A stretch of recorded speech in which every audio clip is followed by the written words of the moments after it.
Bharatiya Janata party દ્વારા ગુજરાત ગૌરવ દિનની ઉજવણી નિમિત્તે રાત્રિના સમયે મશાલ રેલી યોજાઈ હતી। 1 મે એટલે ગુજરાતનું સ્થાપના દિન। આ દિન નિમિત્તે મહીસાગર જિલ્લા ભારતીય જનતા પાર્ટીના પ્રમુખ જેપી પટેલે ભારતીય જનતા પાર્ટીના કાર્યકરો અને નગરજનો સાથે રાત્રિના સમયે મશાલ રેલી કાઢવામાં આવી હતી। આ મશાલ રેલી લુણાવાડા કુવારા ચોકથી લુણેશ્વર ચોકડી સુધી ફેરવવામાં આવી હતી। રેલીમાં મોટી સંખ્યામાં કાર્યકરો અને નગરજનો જોડાયા હતા।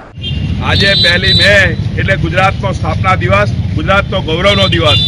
ભારતીય જનતા પાર્ટી મહીસાગર જિલ્લો આજે મશાલ રેલી કરીને આજે ગૌરવ દિવસની ઉજવણી કરે છે। જ્યારે ભાજપ ગુજરાતની સ્થાપના થઈ ત્યારથી મહીસાગર જિલ્લો નવીન રચના કરીને ભારતીય જનતા પાર્ટીની સરકારે આ જિલ્લો નવો આલ્યો, એનું પણ બી ગૌરવ છે।